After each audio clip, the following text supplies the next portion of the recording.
sur simplement les dernières qui concernaient finalement le plus haut niveau et qu'en fait, il faut surtout qu'on utilise sur les niveaux parce que c'est aussi un moyen de fidéliser les jeunes sur les entraînements, de les accompagner dans leur progression, etc. Donc l'idée, c'est vraiment de remettre, et c'est pour ça qu'on a appelé les crosses dès les premiers niveaux. Donc, on a changé un petit peu l'architecture, encore une fois, sans changer le principe et le fonctionnement, mais au moins l'architecture de ce dispositif pour que on puisse, dès les premiers niveaux, dès les plus petits que vous avez sortis d'école de patinage et qui rentrent dans vos écoles de hockey, de pouvoir leur faire passer des dispositifs des crosses. Donc, l'idée, c'est vraiment là, de pouvoir au travers de vos clubs, au travers de vos commissions régionales, de pouvoir mettre en place des temps. Alors, j'ai mis un exemple dans la présentation, puisque j'ai eu des infos de l'Île-de-France qui a sanctuarisé 2 journées sur lesquelles ils vont faire passer les crosses pour les plus petits, voilà, avec les clubs, de manière très simple. Si tu peux avancer, Stéphane.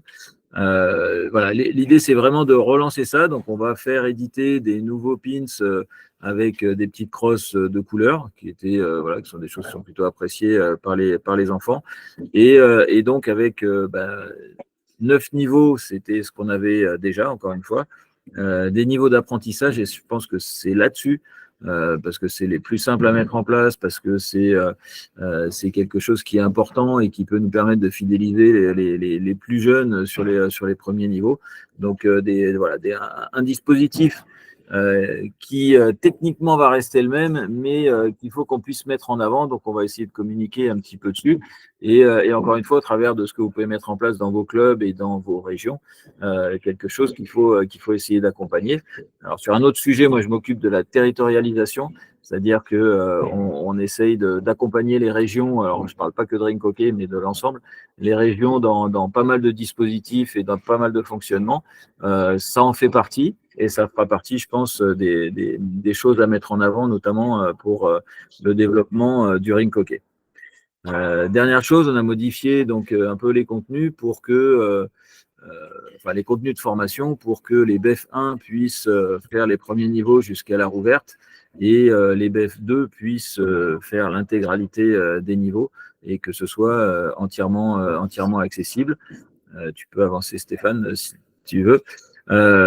L'idée, c'est de faire rentrer ça vraiment dans les dispositifs fédéraux, de la même manière que on met en place les dispositifs des roues de l'école de roller. Le patinage artistique a également ses roues, des roues artistiques, oui. La course, de la même manière, il faut qu'on mette ça en avant avec tout l'accompagnement fédéral sur la boutique et sur également l'intégration des résultats sur Alscanet, c'est-à-dire que on va plus faire de carnet que les gamins vont perdre à chaque fois, mais on va enregistrer leur progression sur leur licence pour qu'on puisse plus facilement les suivre et les retrouver. Voilà sur ce dispositif. Je ne sais pas si vous avez des questions particulières par rapport à ça. S'il n'y en a pas, il n'y a plus qu'à y aller. Je pense que c'est il y a des choses encore à caler, à échanger, et notamment dans vos discussions au niveau des régions, parce que ça doit partir aussi de là. Mais c'est très sincèrement un dispositif qui permet de faire progresser techniquement les jeunes. Alors, ce n'est qu'un temps de passage, encore une fois, mais tout le travail qui va avec et qui va avant, qui est décliné à la fin. On a refait l'intégralité, et vous avez tous les liens dans le document de présentation que Stéphane vous enverra. Vous avez l'intégralité des liens pour que vous puissiez retrouver. On a tout mis en place sur le site internet. Et à la fin de ce livret des crosses, vous avez tous les éléments techniques décortiqués pour savoir quoi travailler, à quel âge, pour faire progresser au mieux les jeunes. S'il n'y a pas de questions, je poursuis parce que je n'ai pas beaucoup de temps, je suis désolé. Je vois Claude qui a écrit quelque chose, mais c'était plus concret. Si tu peux expliquer, Claude, parce que je ne vois pas, j'ai peut-être raté un morceau. Ouais, salut Thierry. Je disais juste que c'était peut-être dommage de faire disparaître les carnets parce que je trouvais que pour les enfants et les parents, c'était plus concret en termes de suivi parce que la licence, ils iront pas voir dessus, quoi. Donc voilà, pour eux, ça permettait de voir un peu l'évolution et où est-ce qu'ils en étaient. Alors, comme j'ai pu le dire cet après-midi, parce que j'ai eu une grande discussion avec Agnès, rien n'est gravé définitivement dans le marbre et tout peut se modifier. Le tout, c'est que ce soit utilisé et qu'on puisse avoir des échanges, des remontées, des corrections pour que ce soit le plus adapté possible. Si on se dit que les carnets sont indispensables, voilà, les carnets seront indispensables. C'est pas non plus un investissement colossal, hein. Disons qu'aujourd'hui, ça se fait plus beaucoup le papier et du coup, bah, on est sur une période de dématérialisation globale.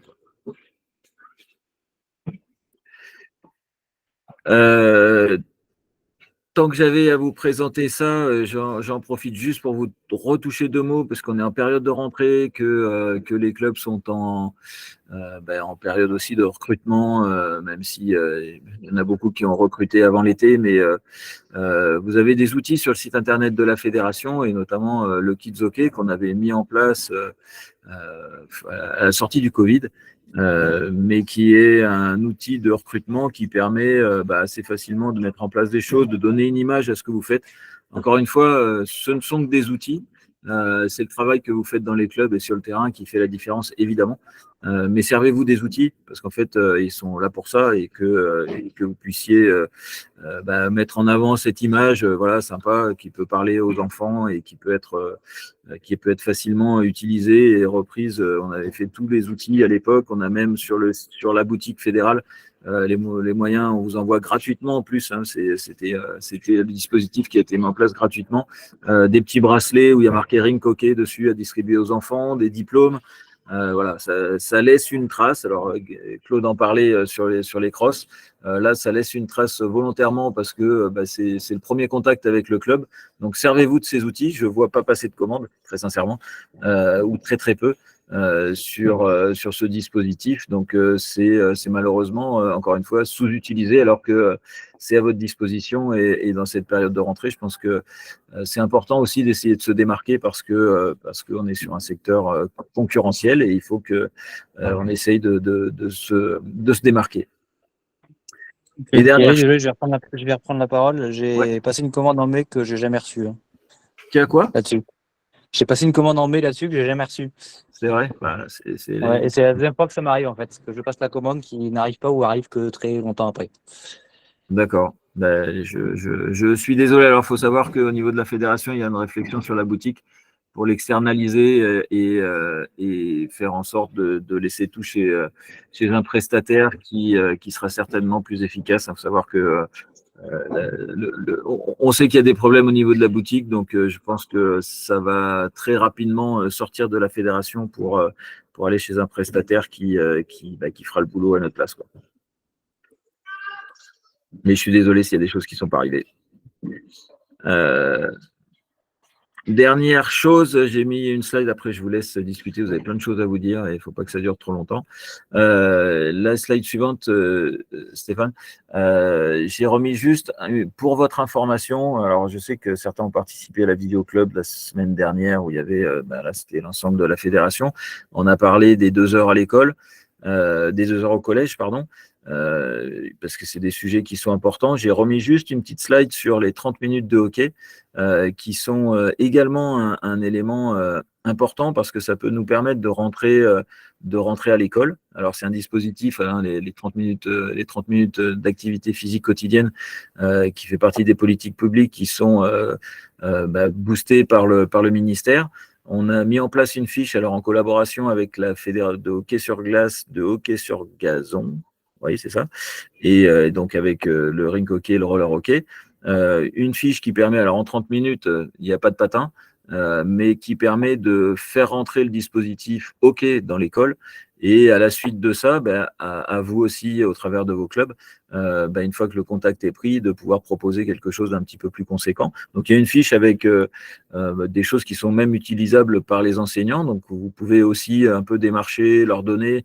Voilà, ça peut être un peu une première marche pour que l'activité, alors même si c'est pas du rink hockey, hein, parce qu'il n'y a pas de patin, on est bien d'accord, mais l'activité de hockey rentre dans l'école. Après, à vous de faire le boulot aussi pour que vous puissiez accompagner et aller un petit peu plus loin. Voilà. Donc, je voulais juste remettre ça parce que c'est, comme j'avais l'occasion de vous présenter quelque chose et qu'on est sur une période de rentrée, et je pense que ce sont des moments importants. J'en profite aussi pour vous dire que sur le site internet, on a des onglets, notamment sur tous les dispositifs que l'on a avec l'éducation nationale. Si vous avez des questions, vous pouvez me contacter en direct, hein, il n'y a pas de problème. Thierry.cadet et après c'est l'adresse fédérale, hein, donc Stéphane, tu pourras la marquer dans le chat, je pense qu'il doit y avoir un chat. Il y a aucun souci si vous avez des questions sur ces domaines-là. Voilà. Si vous n'avez pas de questions, mais je vous laisse parler, je vais vous laisser avancer sur les championnats parce que le contenu est dense, j'ai vu.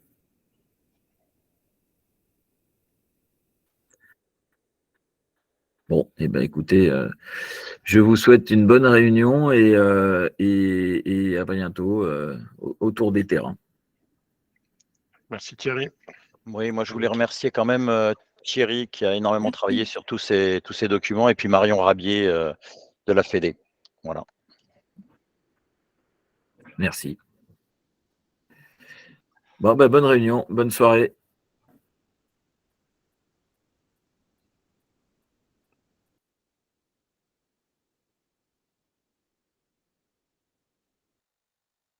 Alors, on va reprendre le cours de la réunion. Donc là, la réunion des clubs, donc on va essayer de le faire chaque année.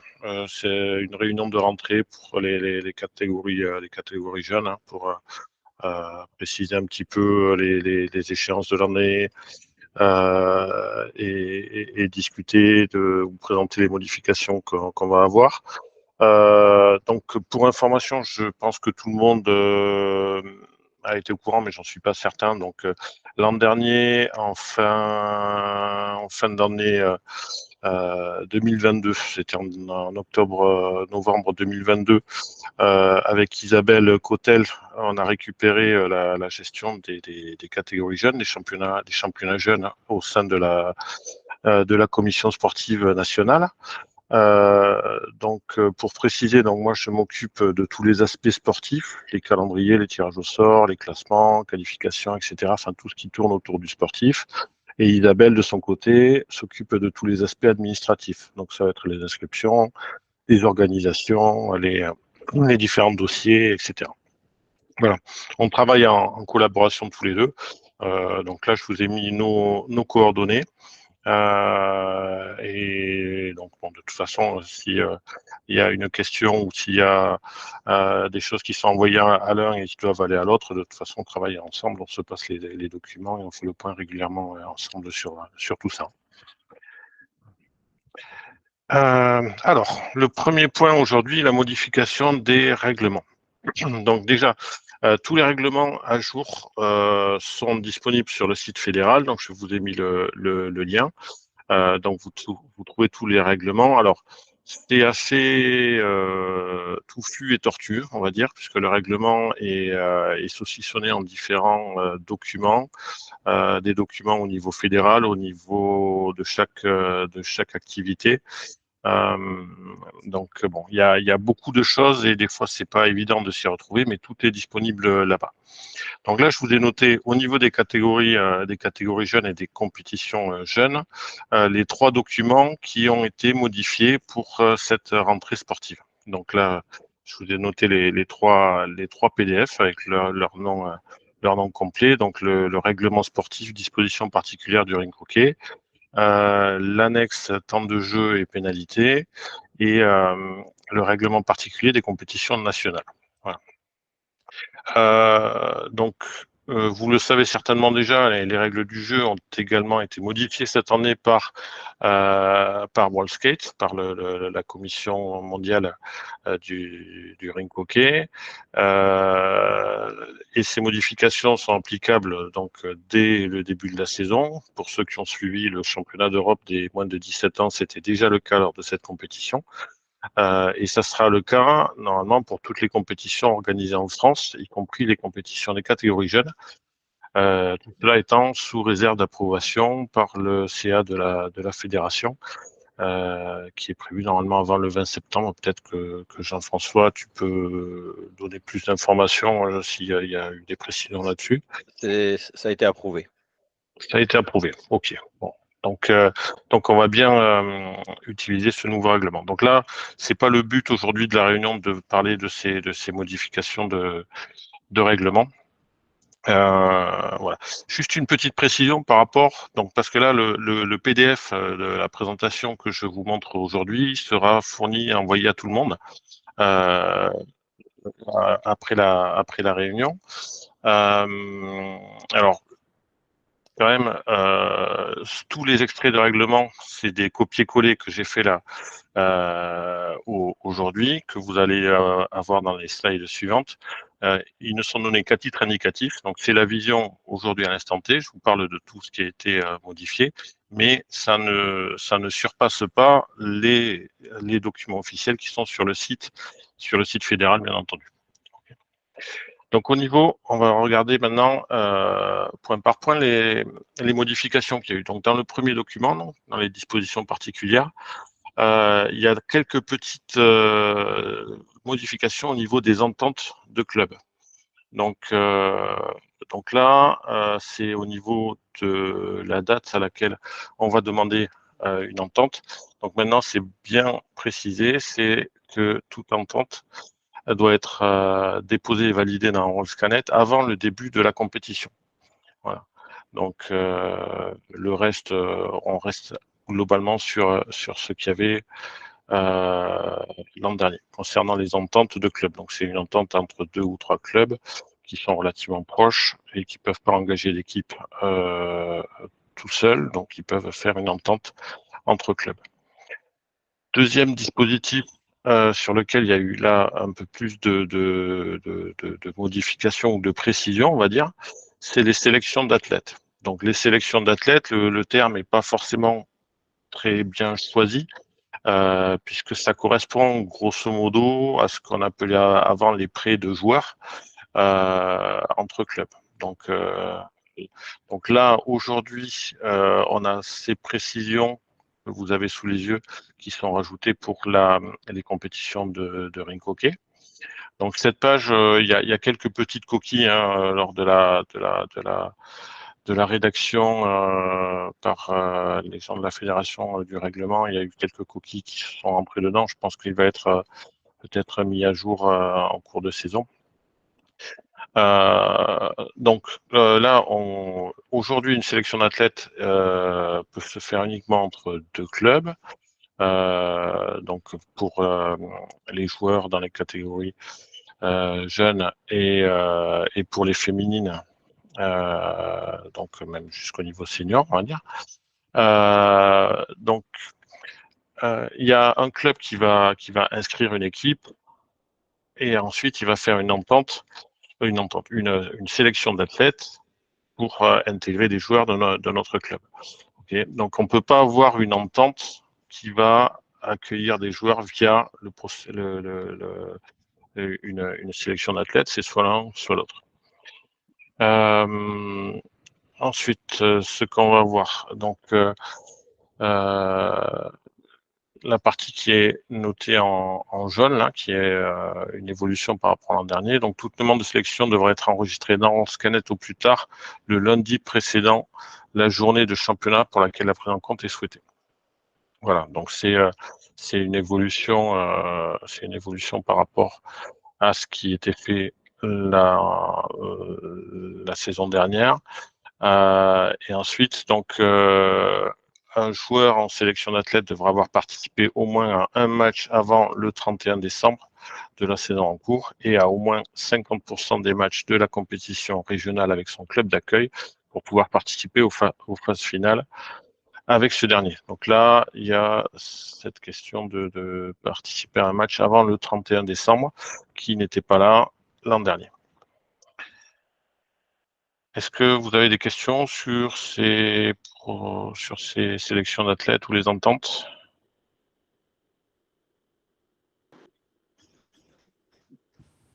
J'ai une question. Je suis de l'USC Roller de Château-Giron. On prête, enfin, du coup, il y a un de nos joueurs qui joue avec Kever. Il doit jouer les Coupes de Bretagne dimanche en U18. J'ai pas pu saisir sa licence, je vais la saisir ce soir. Ça va se passer comment pour dimanche? Il pourra jouer ou ça sera plus bon du coup? Oui, voilà, c'est un cas un petit peu particulier où on a des compétitions qui arrivent très très tôt dans la saison, donc on peut déroger. Par contre, il faudra envoyer un mail au service compétition de la fédération en me mettant en copie pour expliquer la situation. Et là, c'est un cas particulier pour les coupes jeunes. Donc, et si je peux me permettre, bonsoir à tout le monde, Christopher du service compétition. Malheureusement, nous rencontrons en ce moment un problème au niveau des sélections d'athlètes. Elles ne sont pas possibles. Voilà, on a fait remonter ça à notre prestataire, donc ça devrait être réglé d'ici peu. Voilà, je voulais juste vous le préciser. Donc, il se peut que ce soit pas tout à fait possible. Voilà, j'espère que ce sera rétabli d'ici la fin de semaine. Voilà. Ok, donc je fais quand même la demande et puis on verra pour. Vous envoyez à la compétition, voilà, vous faites part de votre souhait d'effectuer une sélection d'athlètes de tel joueur, de tel club vers tel club. Et moi, je me mets ça de côté et dès que c'est solutionné, je vous fais un retour pour que vous puissiez le faire. En sachant que de toute façon, c'est l'athlète qui doit. Ah non, c'est le club d'accueil, oui, qui fait la sélection d'athlètes. Ouais, c'est ça. Et en fait, sa mère vient m'envoyer un message parce que Kever leur a déjà dit qu'il jouait dimanche en Coupe de Bretagne U18. Ouais, ben on espérera. J'espère de tout cœur que ce sera rétabli. Ok, ça marche, c'est noté. Merci. Je vous en prie. Stéphane? Oui. Juste une précision. Donc, tu dis que la demande de sélection sera faite sur Scanet. Elle sera faite directement sur Scanet ou est-ce qu'il faut remplir le formulaire et pour l'enregistrer dans Scanet? Christopher, je te laisse répondre peut-être. Oui. Alors, actuellement, on est toujours sur le formulaire, mais à terme, il n'y aura plus de formulaire. Voilà, on essaye de tout dématérialiser. C'est toujours pareil, vous dire quand ce sera effectif. Voilà, il faut qu'ils le mettent en place, que nous, on fasse des tests et ensuite que ce soit opérationnel. Donc, en cours de saison, effectivement, tout sera dématérialisé. Mais là, pour les premières semaines, je pense qu'on sera encore avec les motivations via le formulaire. D'accord, c'est comme pour le demande de transfert, quoi. Ouais. Voilà. Ok, merci. Ok, donc juste une précision là pour tous ces points administratifs. N'hésitez pas à poser la question au service compétition en nous mettant en copie si vous avez le moindre doute. Bon, je le marque derrière. C'est vraiment le moyen de communication pour toutes ces questions-là. Donc c'est le mail du service compétition. Alors, j'ai une précision. La saison dernière, on avait fait une vérification de toutes les sélections d'athlètes avant les playoffs de différentes catégories. Cette saison, on ne fera pas cette vérification de notre côté. On reviendra à la situation, on va dire, normale qui concerne toutes les compétitions en cas de doute sur des éléments un peu administratifs. Donc, ça sera si un club a un doute sur quelque chose, il peut porter réclamation et ça sera géré de ce côté-là. Ensuite, si un club a un doute sur la validité ou non d'un joueur et sur l'éligibilité d'un joueur pour les playoffs, il pourra se tourner vers nous et on regardera ça, on pourra lui donner une réponse en anticipation pour éviter qu'il y ait des soucis le jour de la compétition. Mais il n'y aura plus de vérification systématique de toutes les équipes comme ça a été fait cette année. Alors, deuxième point de règlement, alors ça c'est certainement le changement principal cette année, on a modifié les temps de jeu et les temps de pénalité. Donc le tableau est beaucoup plus simple que ce qu'il était l'an dernier. On n'a plus que 3 temps de jeu pour toutes les catégories, 15, 20 et 25 minutes. On s'est aligné sur les temps internationaux pour les U15, U17 et U19. Et ensuite, on a ajusté par rapport aux autres catégories. Concernant les pénalités, on a voulu simplifier également les choses avec au niveau des cartons bleus et des cartons rouges le même temps pour tout le monde. Et au niveau des fautes d'équipe, juste deux niveaux différents, 8 fautes d'équipe et après toutes les 4 pour les plus petites catégories qui jouent 15 minutes et 10 puis toutes les 5 pour toutes les autres catégories. Donc ça, c'est un travail qui a été fait l'an dernier suite à des concertations avec un nombre assez important d'entraîneurs et de cadres techniques, y compris les cadres techniques nationaux, pour mettre en place ce système-là et donner un peu plus de temps de jeu et avoir un temps de jeu un peu plus en rapport avec ce que nos athlètes qui sont dans les différentes sélections rencontrent au niveau international. Donc ça, c'est les temps pour des rencontres isolées ou des tournois avec deux matchs maximum par jour. Donc les tournois avec 2 matchs maximum par jour, c'est le cas de tous les tournois officiels nationaux aujourd'hui.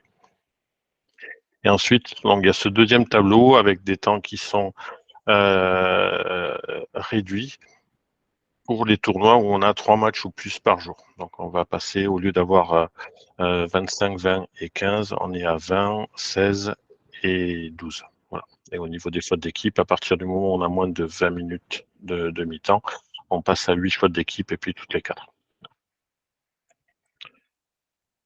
Voilà pour les temps de jeu. Donc c'est des temps de jeu qui sont applicables dans toutes les compétitions.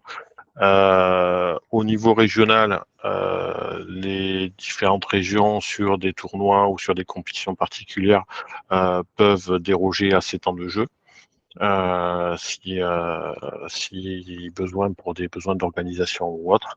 Mais au niveau national, on préconise que toutes les compétitions au niveau régional se fassent avec ces temps de jeu également.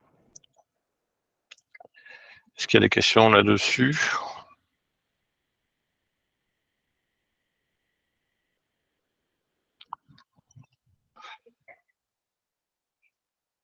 Alors, on passe au 3e document donc, qui a été modifié, le règlement particulier des compétitions nationales. Donc là, c'est des changements plus de l'ordre du détail. Alors, le premier changement, c'est un changement de catégorie, mais qui avait été annoncé depuis pas mal de temps au niveau des championnats de France des ligues ou des régions. Donc, on passe en catégorie U19 au lieu des U20. Pour s'aligner sur les catégories internationales. Ensuite, il y a une modification au niveau de l'inscription des équipes. Donc maintenant, c'est mentionné qu'on doit inscrire les équipes sur Allscanet 72 heures avant le début de la compétition. Donc pour le championnat de France des régions, contrairement à ce qui se faisait précédemment. Voilà, donc ça concerne le championnat de France des régions. On l'a indiqué également dans tous les autres championnats que les équipes devraient être rentrées sur Allscanet 72 heures avant, même si c'est pas inscrit dans le règlement de tous les autres championnats. On demande quand même pour des raisons d'organisation, de facilité d'organisation et de vérification que tout soit fait à 72 heures avant. Et voilà, et donc comme je le disais tout à l'heure, en cas de doute ou de questions sur des points de règlement administratif, donc il faut contacter le service compétition et donc Christopher qui vous répondra sur tous ces points. Et donc je vous ai mis le mail du service compétition auquel vous pouvez vous adresser vos questions. Mettez-nous en copie avec Isabelle Cotel si ça concerne des compétitions jeunes pour qu'on puisse prendre en compte les différentes questions, les différentes demandes et éventuellement aider le service compétition à répondre aux différentes questions. Bon, si personne n'a de questions, on va passer à la suite. Excusez-moi, j'ai juste une petite question. Valérie Thiron du FCF. On a une joueuse qui a joué en équipe de France féminine en U17 et sa licence était valable jusqu'au 31 août. Moi, je l'avais renouvelée en prévision avant, mais elle n'a pas été validée. Donc, de ce fait-là, est-ce que ça pose problème ou pas? Par rapport à quoi? Par rapport à la compétition à l'Euro Oui, par rapport à U17? la compétition. Parce que sa maman me demandait de faire valider sa licence, mais en fait, elle n'a jamais été validée puisqu'elle demandait un surclassement. Donc, de ce fait-là, il n'a pas été validé son surclassement, pas encore. Alors, je pense que c'est indépendant, les compétitions internationales et nationales. Il faudrait que je me renseigne, mais je pense qu'il n'y a pas forcément d'impact. D'accord. C'était juste pour savoir si elle était quand même couverte, si jamais il lui était arrivé quelque chose le 1er ou 2 septembre, en fait. En principe, même pour les compétitions internationales, il faut qu'elle ait une licence active. Et effectivement, là, en l'absence de licence, elle sera pas couverte si elle n'a pas de licence active. Mais Et sa licence était active jusqu'au 31 août. Moi, j'avais fait la demande anticipée pour refaire sa licence, mais elle n'a pas été validée, en fait. Et elle n'est toujours pas validée. elle est toujours en attente de validation? Oui. Ça, il faut voir ça avec Marion du service ressources et Mais développement. je me permets d'intervenir, c'est que vous avez demandé un surclassement en fait. Oui. Oui, mais en fait, il faut prendre la licence non surclassée, à moins qu'elle joue en catégorie supérieure. Elle joue en senior aussi. Oui, mais il faudrait Et effectivement, comme dit Agnès, voilà. prendre sa licence d'abord, annuler la Et demande de après, surclassement pour qu'elle ait une voilà, licence active et après ajouter le surclassement. D'accord, exactement. ok. Pas de Donc, souci. Bon, je il savais pour faudrait la demander prochaine à fois. Marion d'annuler la demande de surclassement pour que la licence soit validée et Bah, là, elle rajouter en a dans un plus deuxième vraiment temps. besoin, mais bon, je le saurai pour la prochaine Oui, fois. c'est passé. Mais Oui. Par contre, ça, on pourra peut-être faire des informations quand on a des compétitions en début de saison. Là, les Euros et U17 qui sont dans ces périodes-là, c'est peut-être intéressant de le signaler parce que si on a des joueurs qui se retrouvent, parce que là, la compétition a commencé fin août, mais elle s'est terminée début septembre, hein, c'est ça? alors, la formation a été faite par l'entraîneur. D'accord, ok. C'est dans le mail de convocation et c'est dans les convocations. D'accord, moi j'ai pas eu accès à la convocation, donc j'ai pas vu. Mais en fait, On c'est m'a aux pas dit. parents de se retourner vers le club, puisque c'est le club qui prend la licence, puisqu'ils ne prennent pas de licence individuelle. Donc Oui, les non, parents se mais j'ai retournent pas eu vers le l'info en club fait. pour qu'ils prennent, voilà. Mais Ok. c'est fait. D'accord, Ok. bon bah merci beaucoup. Je vous en prie. Alors, on va passer aux différents championnats. Donc là, à l'écran, j'ai fait une extraction sur le calendrier général qui a été diffusé pendant l'été de tout ce qui concerne les catégories jeunes, donc avec la Coupe jeune en début de saison, le championnat de France des régions et des ligues féminines qui arrive ensuite, et en fin de saison, les championnats de France des clubs. Voilà, avec une spécificité cette année par rapport à ce qui se faisait les années précédentes, c'est la finale du championnat de France U20 qui a été recalée en fin de saison, qui était un peu plus tôt dans le calendrier sur les saisons précédentes.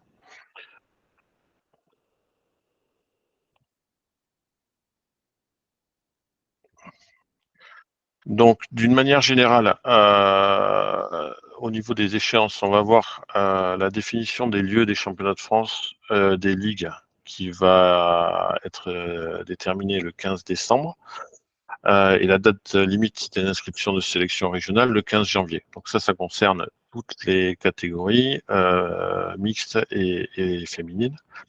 Et au niveau du championnat de France des clubs, on va demander une définition des lieux des championnats de France par les régions qui ont eu l'organisation de ces championnats qui leur a été affecté cette année pour le 31 janvier. Et une date limite d'inscription des équipes 20 jours avant le tournoi environ. Alors, sur la première compétition qui va arriver, la Coupe Jeune, donc elle va arriver assez rapidement. Donc, c'est une nouvelle compétition en format coupe à élimination directe qu'on lance cette année pour les catégories U14 à U18. Il y a un document, un règlement qui a été diffusé en juin 2023, donc qui précise les modalités de cette compétition.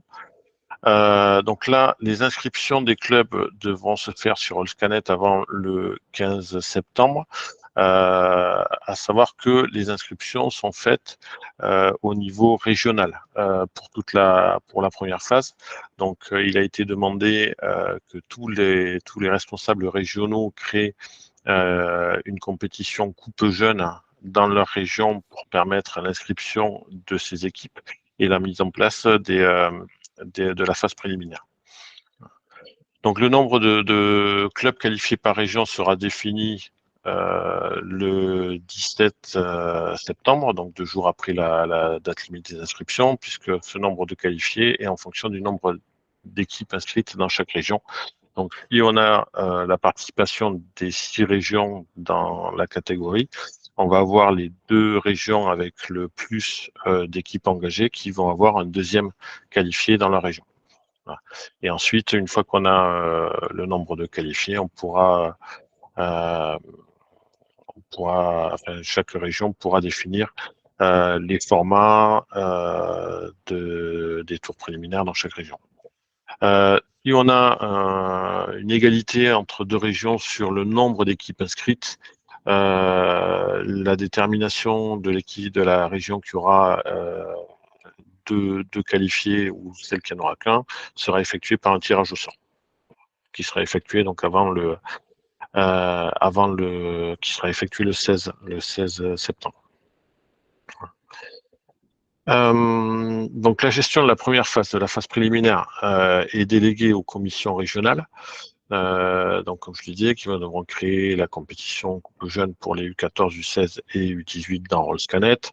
Ensuite, chaque région peut organiser cette phase-là, cette saison, comme elle l'entend, soit en créant des tournois spécifiques, soit en intégrant les matchs de cette phase préliminaire à une autre compétition qui a lieu en début de saison, ou alors en proposant au club de jouer des matchs indépendamment. En fait, là, il n'y a aucune restriction. Il y a une restriction au niveau de la période pour réaliser cette phase préliminaire et arriver au nombre d'équipes qualifiées de la région. Et ensuite, les régions peuvent faire un peu comme elles le veulent. Je peux fournir, je vous enverrai en plus de la présentation des plannings types qu'on peut utiliser pour ces qualifications sur une ou deux journées. Ça permet en général de passer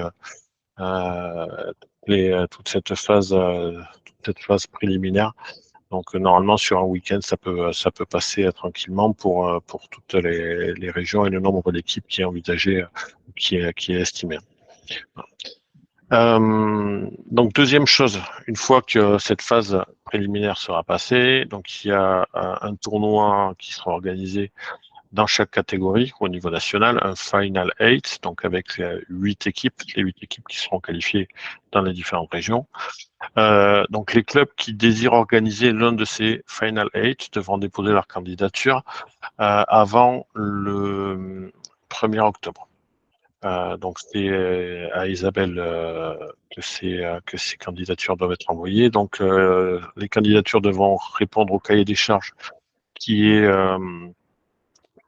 le cahier des charges des compétitions nationales et également les petites spécifications qui sont dans le règlement de la Coupe Jeune, qui concernent, si je me souviens bien, des repas à prix, des repas à prix réduit, et je sais plus ce qu'il y avait d'autre. Mais bon, donc c'est principalement ce qui est précisé dans le cahier des charges des tournois nationaux. Alors, je ne l'ai pas précisé ici. Si on a plusieurs candidats pour l'organisation d'un Final 8 dans une région, dans une catégorie, pardon. Donc là, cette année, il n'y a aucune région qui est désignée pour organiser les Final 8 en U14, en U16, en U18. Donc n'importe quel club en France qui sera inscrit dans cette compétition pourra déposer une candidature pour organiser le Final 8. Donc si on a plusieurs candidatures, on fera un tirage au sort comme spécifié dans le règlement Coupe Jeune qui a été envoyé en juin, en partant par les plus petites catégories et avec le principe de n'avoir qu'une seule compétition par région. Donc si la catégorie U14 est affectée à un club, par exemple, de la région Bretagne, les autres catégories ne pourront pas être affectées à la région Bretagne. Les clubs seront sortis des tirages au sort ensuite. Voilà, donc on commencera par le U14, puis U16, puis U18 pour déterminer les organisateurs des différents tournois.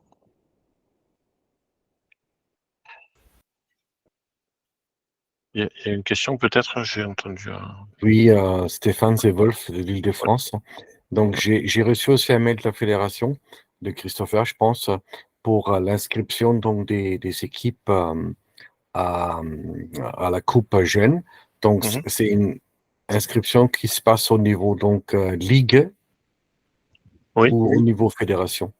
Non, c'est la première partie, la phase préliminaire se passe au niveau ligue. Donc là, chaque ligue crée la compétition et les clubs s'inscrivent sur cette compétition qui est au même niveau que les championnats régionaux qui sont créés dans toutes les ligues.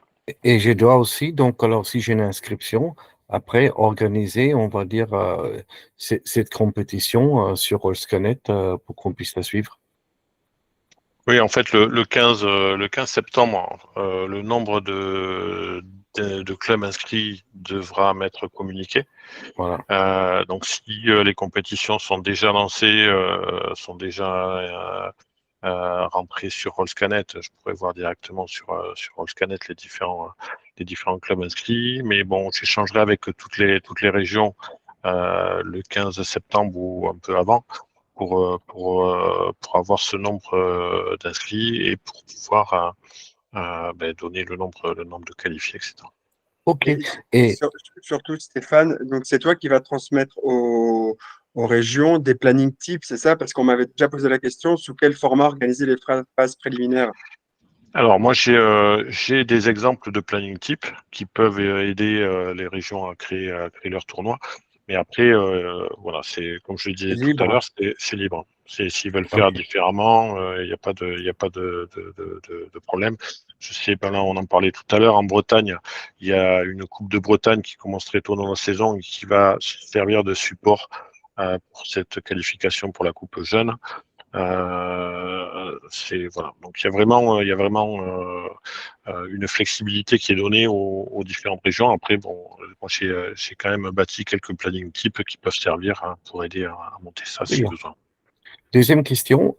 Après, les clubs qualifiés doivent après s'inscrire donc au niveau fédéral. Le Final 8. Oui, ok, très au bien. niveau national, oui. Voilà, exactement. Donc, ça, c'est moi qui créerai les phases et les compétitions, et les qualifiés s'engageront sur la phase nationale, oui. Et la troisième question qui m'a été posée par un club qui s'engage donc en Coupe Jeune, j'appelle ça Île-de-France par exemple, et qui est contre toute attente ou attendu qualifié pour le Final 8 et qui ne souhaite pas y aller. Est-ce que c'est possible ou pas? De grosso modo, est-ce qu'il y a une pénalité s'il ne vient pas ou est-ce qu'il n'y en a pas? Donc là, dans une région, si le club qui finit premier des qualifications ne souhaite pas y aller, Hein. Il laissera la place au club qui était Ok. second derrière. Très bien. Parce qu'il Aujourd'hui, peut y avoir un cas de club qui veut bien participer à la compétition, mais qui après ne veut pas se charger de la logistique, des coûts ou autre chose d'aller à la phase finale. Donc, il cédera sa place. Oui, mais j'ai envie de dire, c'est comme une Coupe de France, pourquoi participer à la phase préliminaire? Non, j'ai aucun avis sur la question. C'est des questions qui m'ont été posées. Donc, j'essaie de comprendre. Donc, alors, il cède sa place, même si c'est sportivement inintéressant, mais il cédera sa place, mais il n'y aura pas de pénalité. Après, dans l'esprit, donc là, c'est l'édition 0. Donc, quand on sera l'an prochain, si la formule marche bien et si la formule plaît, cette compétition rentrera dans les compétitions d'une manière plus officielle sous le terme de Coupe de France des jeunes. Donc, ça sera certainement pas la même chose la saison prochaine. Là, dans l'esprit, quand un club s'inscrit à cette compétition-là, c'est pour participer à la phase finale. Donc, un club qui veut participer au niveau régional, mais qui ne veut pas participer à la suite, donc ça, pour moi, on doit avoir une inscription, on va dire. Il ne doit pas compter dans les clubs inscrits à la compétition s'il veut pas aller, s'il veut pas aller plus loin. Donc, qui participe d'une manière amicale à la phase régionale, mais il ne devrait pas faire partie du nombre de clubs inscrits par rapport aux autres régions. Je m'étais fait la même réflexion, c'est-à-dire de toute façon, la coupe jeune est sur les dates où on faisait habituellement, nous, nos espèces de qualifications, première, deuxième division. Donc, c'est-à-dire, là, j'ai des matchs donc, de Coupe d'Île-de-France dedans, enfin, Coupe jeune dedans, et les autres, donc, seront des matchs, entre guillemets, amicaux. Ok, super, merci.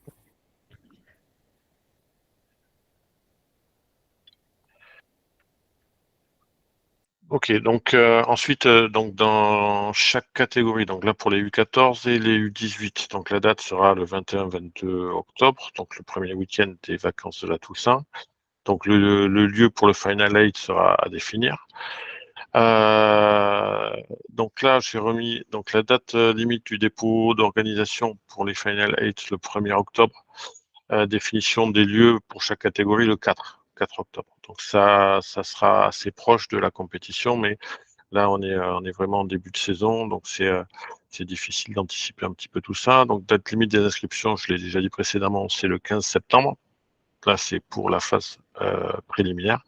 Période de qualification du 16 septembre au 8 octobre.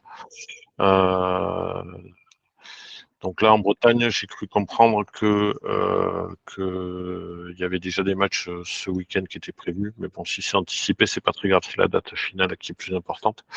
Et la confirmation des plannings de compétition pour le Final 8 sera le 10 octobre, donc 2 jours après avoir eu tous les clubs qualifiés de chaque région.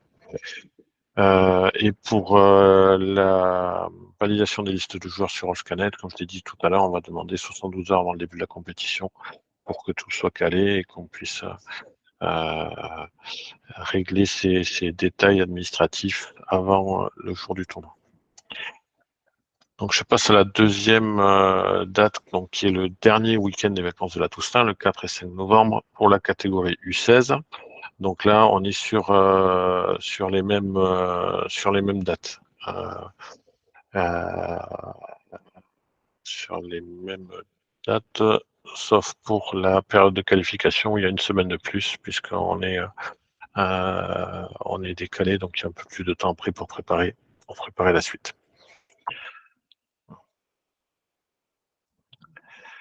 Est-ce qu'il y a des questions sur cette coupe jeune? D'autres questions?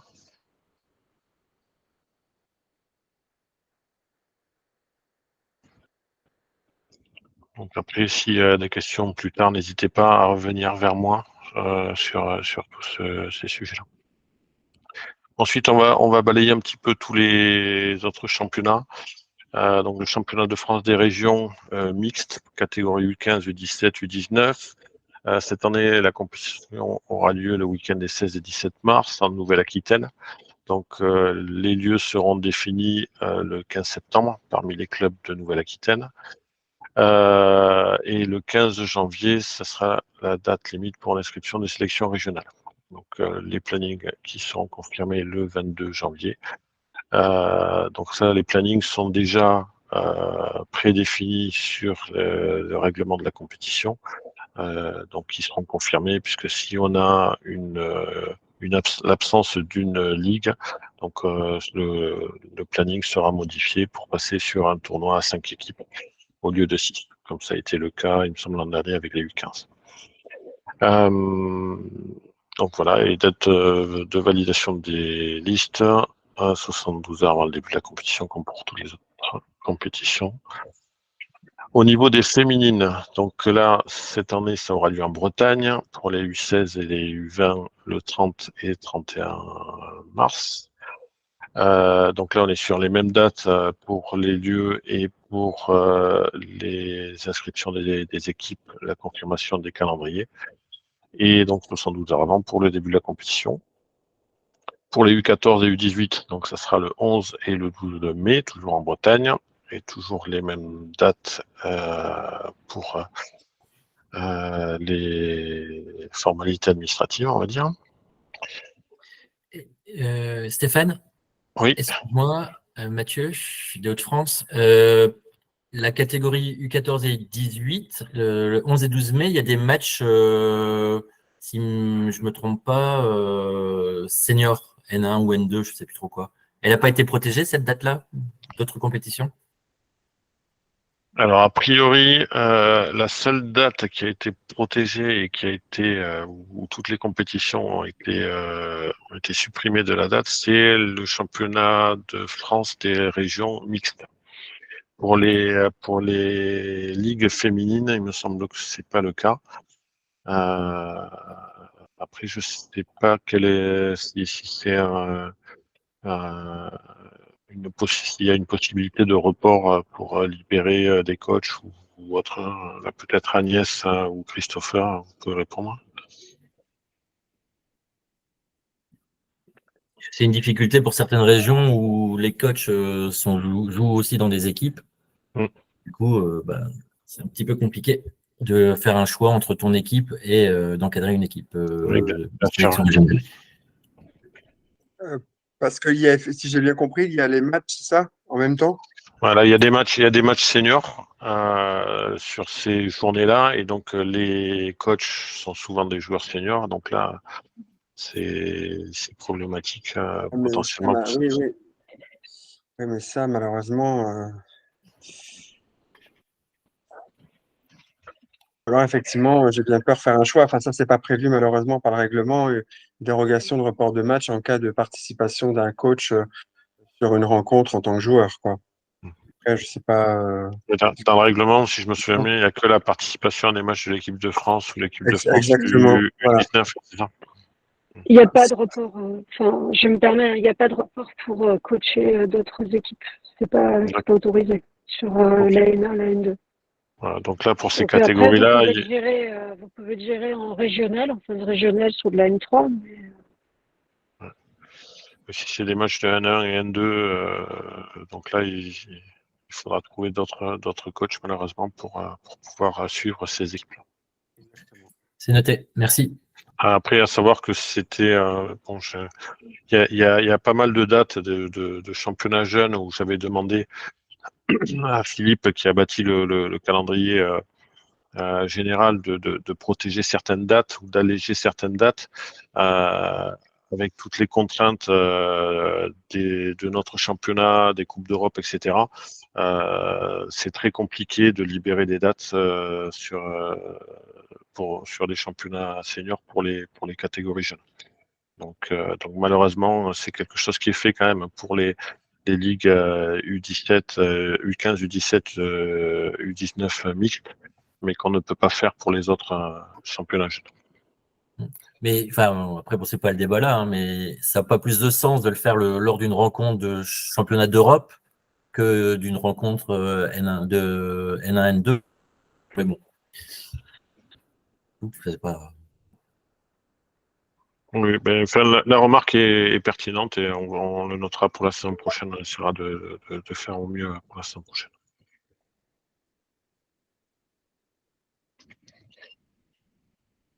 Est-ce qu'il y a des questions là sur ces championnats de France des ligues? Après, il n'y a rien qui change par rapport aux autres années. Là, Cédric, je vois que tu lèves la main.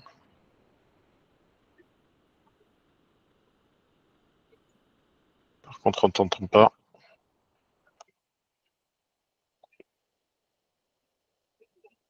Peut-être que tu peux marquer dans le chat. Le micro est coupé, oui. Allô? Ah, ça y est, on t'entend. Oui, bonjour Stéphane, bonjour à tous, pardon. Juste, c'est plus une réflexion que, en fait, tout à l'heure, tu présentais les finales de région et tu as évoqué le fait qu'il puisse y avoir 5 ou 6 régions représentées, comme ça a été le cas cette année.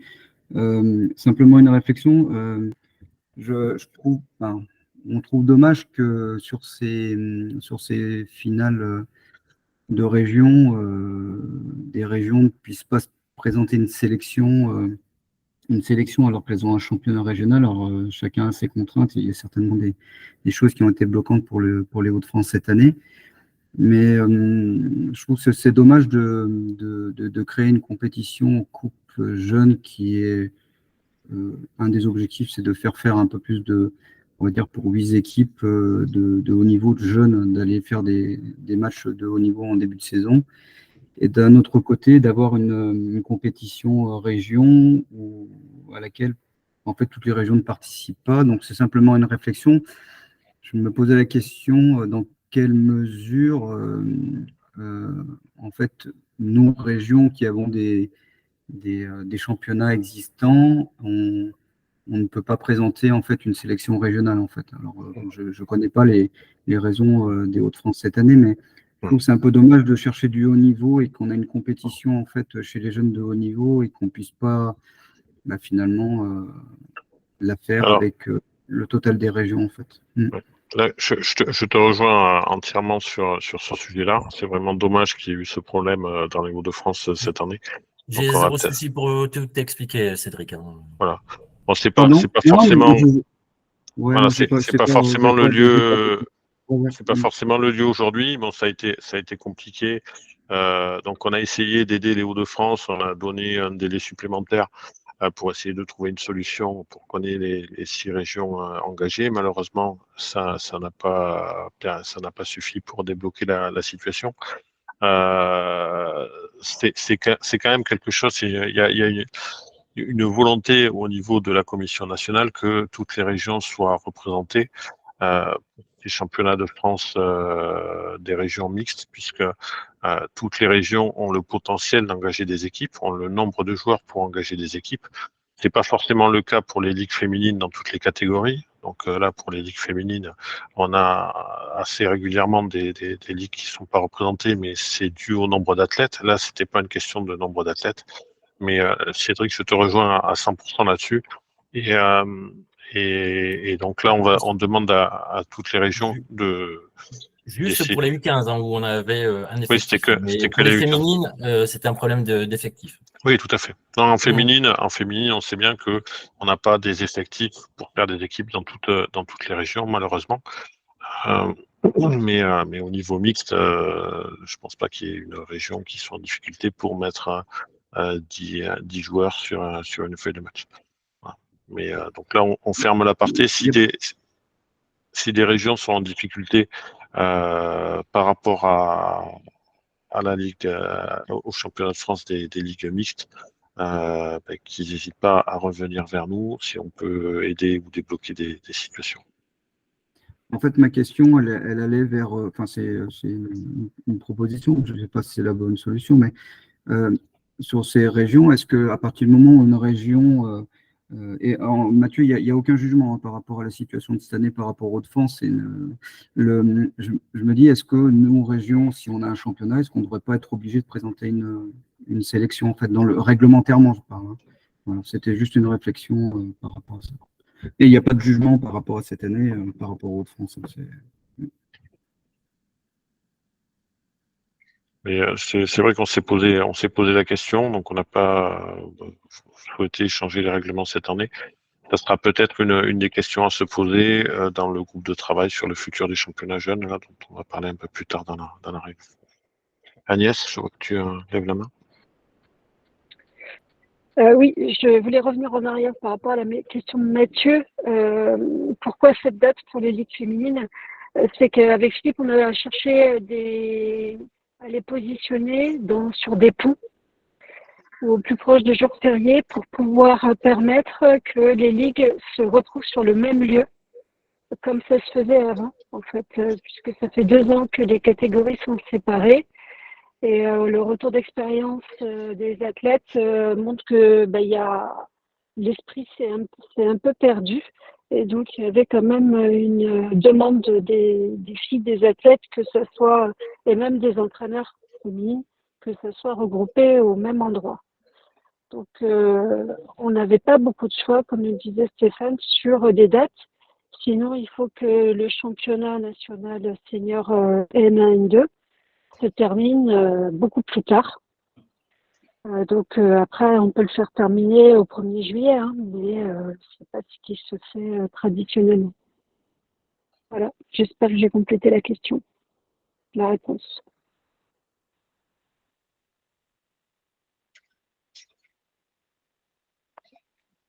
Il n'y a Oui, pas merci d'autres Agnès. questions. Excuse-moi, j'ai coupé le micro. Est-ce qu'il y a d'autres questions sur les championnats des régions?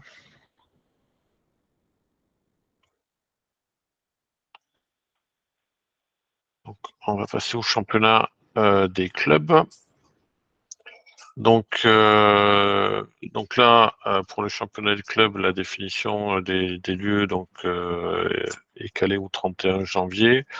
La date limite d'inscription des équipes, elle sera, alors j'ai marqué 20 jours un peu plus tôt dans la présentation. En fait, c'est 2 semaines, c'est pas 20 jours.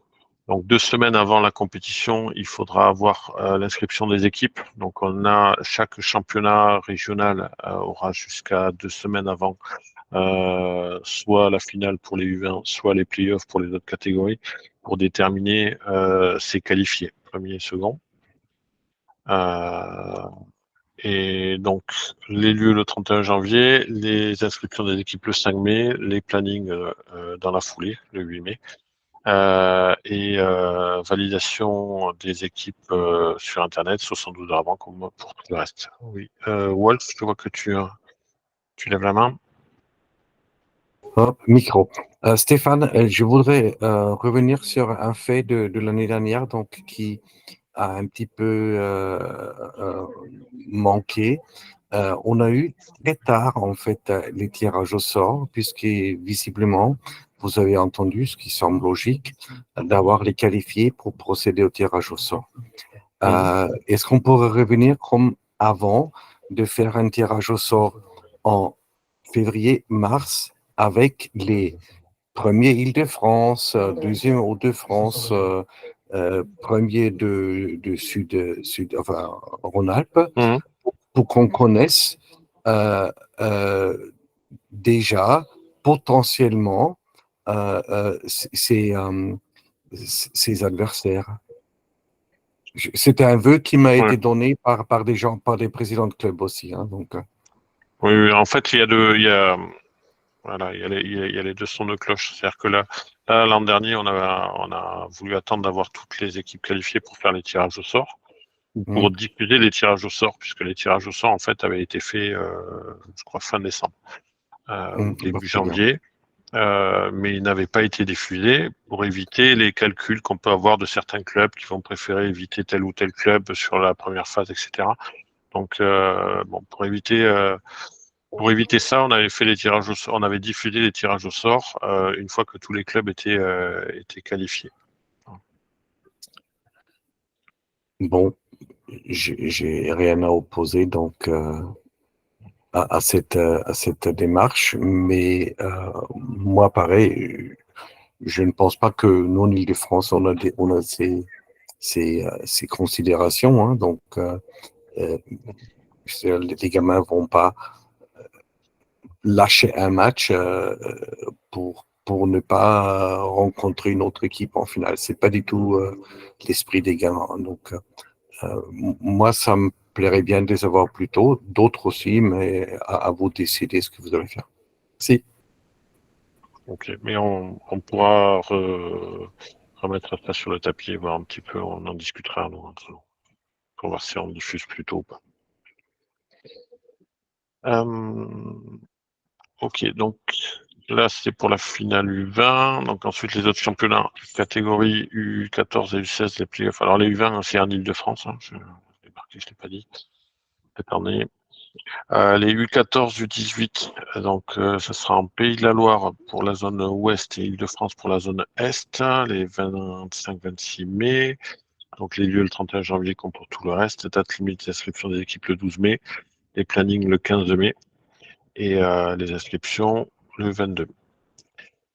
Pour ces deux playoffs, les deux autres catégories U12, U16, donc on sera sur le 1er et le 2 juin, en Nouvelle-Aquitaine pour la zone ouest et en Aura pour la zone est, donc les lieux au plus tard le 31 janvier, les inscriptions le 19 mai et les plannings 3 jours après. Voilà. Au niveau des finales, donc pour les U14 et U18 cette année, ce sera dans les Hauts-de-France, le 15 et 16 juin. Donc là, les lieux pour les finales, ça sera défini le 31 janvier comme pour les playoffs. La date d'inscription des équipes, donc ça sera dans la foulée des playoffs de la catégorie. Et confirmation des plannings quelques jours après. Pour les U14, U18 et les U12, U16 sur le même principe. Donc là, ça sera le 22 et 23 juin en Bretagne cette année. Est-ce que vous avez des questions sur ces championnats des clubs? D'autres questions?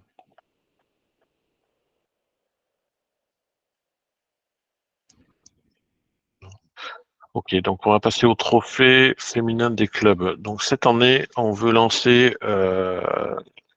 une nouvelle compétition 100% féminine entre clubs, donc pour essayer de développer la pratique féminine dans nos clubs.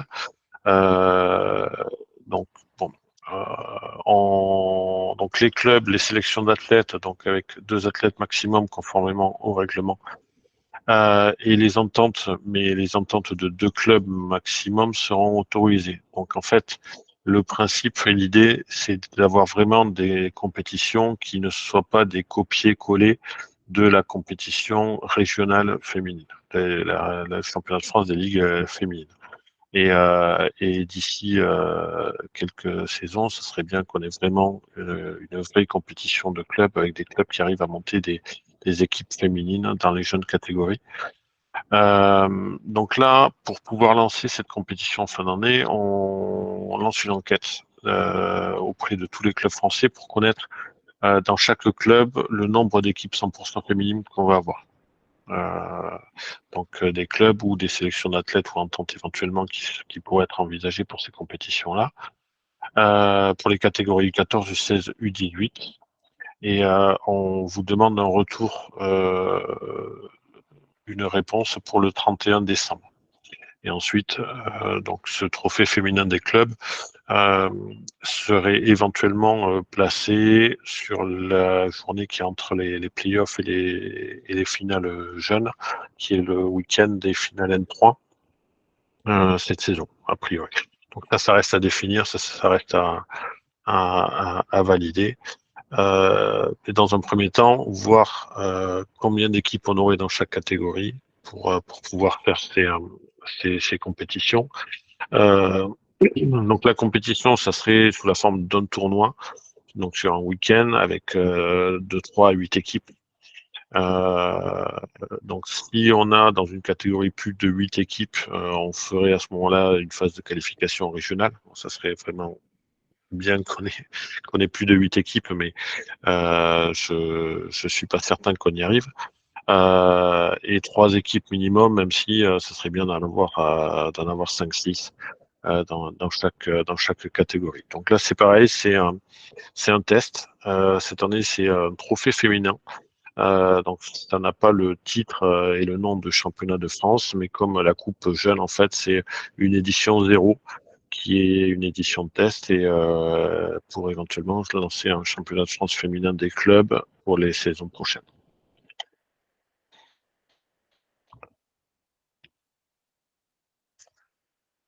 Est-ce qu'il y a des questions là-dessus?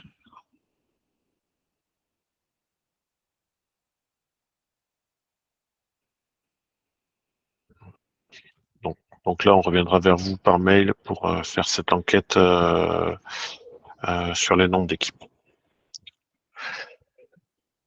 Alors,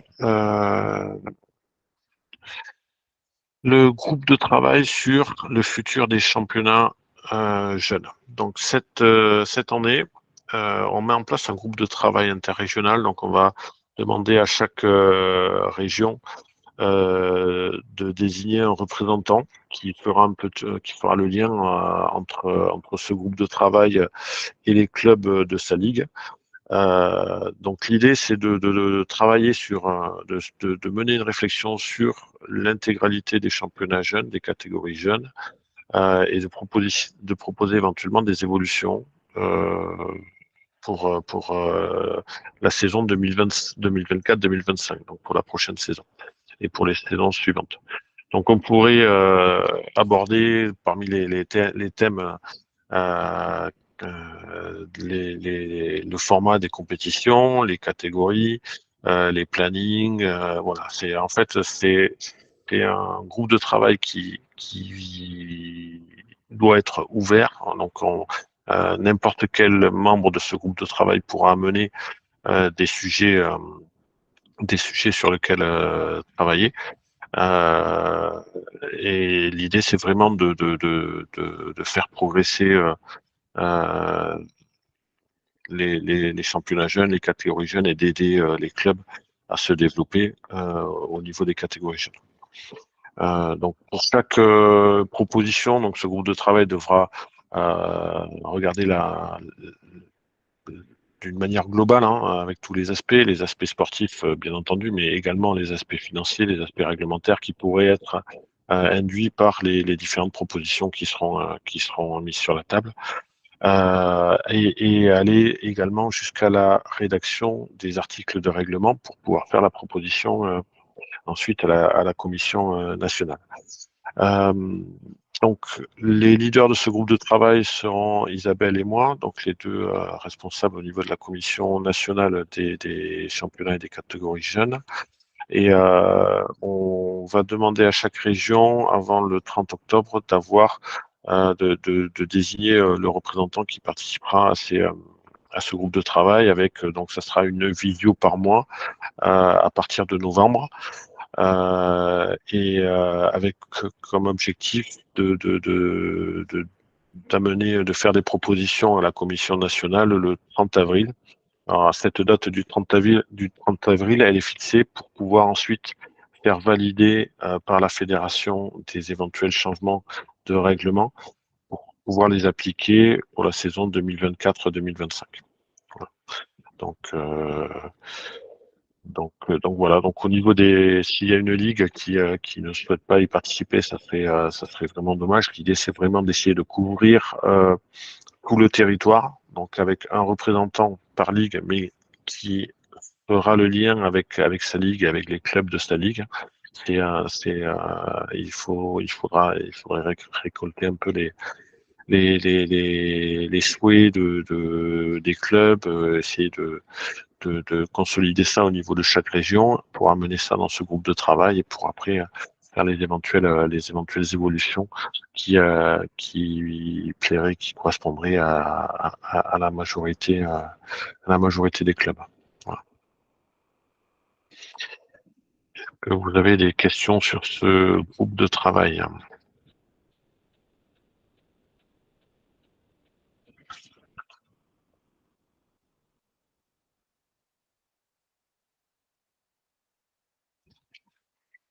Non. Bon. Ok, donc là, je reviendrai vers les régions et donc avant fin octobre pour avoir les noms de chaque représentant pour chacune des 6 régions françaises. Les crosses, le kids-hockey, on a déjà vu ça au début avec Thierry. Et donc voilà, on arrive à la fin de ma présentation. Donc là maintenant, je vais vous laisser la parole. S'il y a des questions diverses, des points dont vous voulez parler ou des questions que vous voulez poser sur d'autres sujets. Donc voilà, je vous laisse la parole.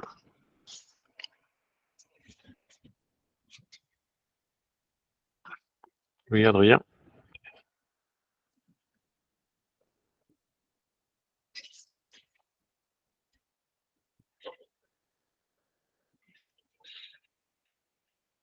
Adrien, tu veux dire quelque chose? T'es en mute, on ne t'entend pas.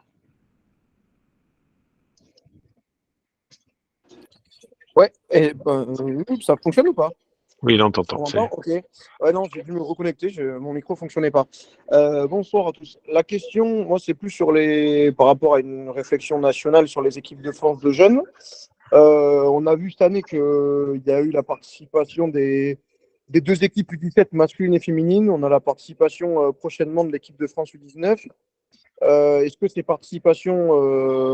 participations aux Euros vont devenir pérennes ou est-ce que c'était là aussi peut-être une décision qui a été prise uniquement pour cette saison liée à une santé financière peut-être un peu mieux ou alors à des meilleurs fléchages financiers parce que je pense que c'est important que le hockey français puisse être représenté au niveau européen tous les ans et que on a aussi des jeunes et des clubs qui travaillent et c'est toujours important de continuer à permettre à des gamins d'être en équipe de France et que voilà, les années précédentes, il n'y avait que l'équipe de France masculine U17. Là, on retrouve 3 collectifs. Je voulais savoir où ça en était cette réflexion. Oui, même 4 collectifs cette année. U17 garçons, filles, U19 et seniors et 5 avec les seniors féminines. Ouais, je ne parlais pas des seniors, évidemment. Voilà. Mais donc là, au niveau des équipes de France, en fait, le fait d'engager plus de collectifs cette année n'est pas dû à une santé financière meilleure. Au contraire, on n'a pas eu un budget qui a été alloué, qui a été très très important en fait pour les équipes de jeunes. Donc là, on a fait appel à des participations de la part des athlètes pour pouvoir engager ces 3 collectifs jeunes. Donc l'idée, c'est vraiment de pérenniser cet engagement et même de le développer, puisque cette année, on n'a pas engagé de sélection U23. Et l'objectif pour les saisons futures, c'est d'engager tous les collectifs, y compris les U23, et éventuellement les U19 féminines, si à un moment elles reviennent sur le tapis de la part du comité européen. Donc vraiment l'objectif c'est d'être présent sur toutes les compétitions internationales avec nos équipes de France. Donc il y a la problématique du financement. Donc aujourd'hui on a fait appel aux athlètes. C'était vraiment pas ce qui était souhaité sur un plan éthique on va dire, mais c'était la seule possibilité pour engager les 3 collectifs. Sinon on en aurait peut-être engagé qu'un seul, peut-être que les U17 ou que les U19 cette année, et les autres seraient restés à la maison, ce qui aurait vraiment été dommage. Donc par rapport à ça, il y a un groupe de travail, partenariat, mécénat qui a été mis en place depuis peut-être 1 an et demi, et sur lequel on travaille. Malheureusement, pour l'instant, on n'a pas eu de résultats probants pour pouvoir trouver des financements extérieurs qui permettent de financer ces équipes de France et d'aider ce financement, puisque là, même si on a les collectifs qui sont engagés, leur préparation a été loin d'être idéale, avec des préparations assez réduites, que ce soit en termes de nombre de stages ou de jours de stage, et en termes d'athlètes convoqués pour les présélections, ou même en U17 où on n'a pas une vision très très grande sur le niveau intrinsèque de chaque athlète, dès le début, le sélectionneur a été obligé de prendre un nombre très restreint d'athlètes pour les présélections, ce qui a certainement créé de la frustration chez certains.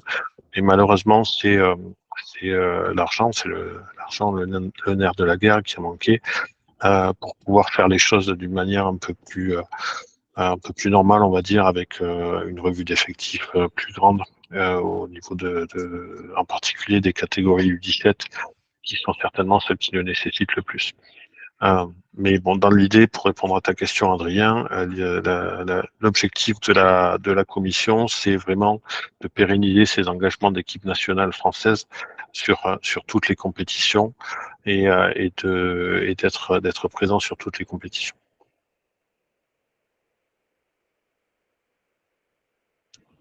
Après, je profite de ce point-là pour donc passer le message. Si des personnes veulent éventuellement venir aider le groupe partenariat et mécénat, donc tout le monde, ils sont les bienvenus, bien entendu.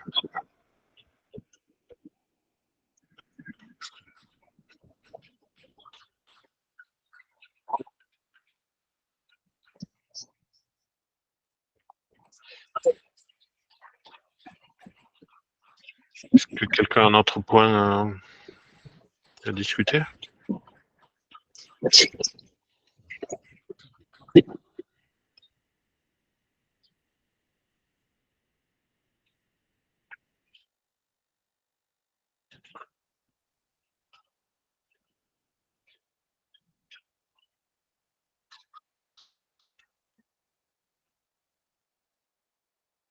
Bon, s'il y a pas d'autres sujets, donc là, à partir de maintenant, les prochaines communications au niveau des compétitions jeunes se feront par email.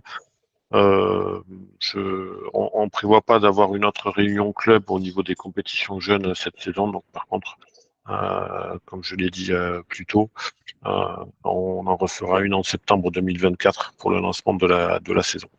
Voilà. Donc, mais je vous souhaite une bonne saison à tous. Un petit message pour nos équipes de France U17 qui ont fini leur championnat d'Europe le week-end dernier avec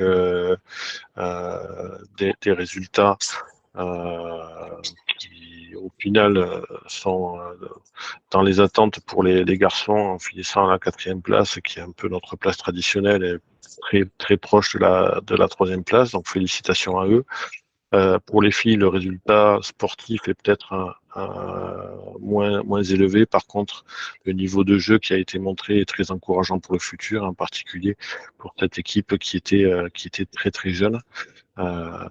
Donc ça c'est de bon augure pour les futures compétitions.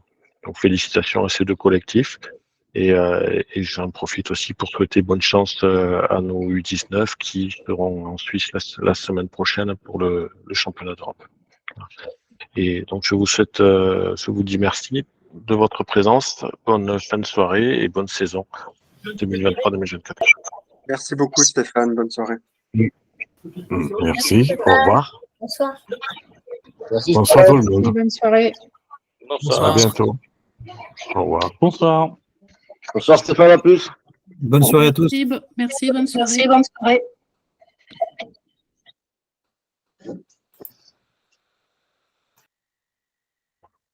Bonne soirée également. Allez.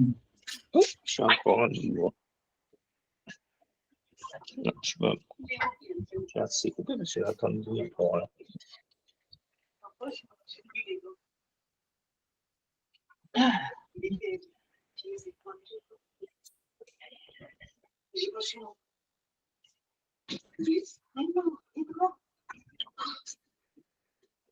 T'as bien besoin de faire une. T'es pité, toi. T'es pas bon.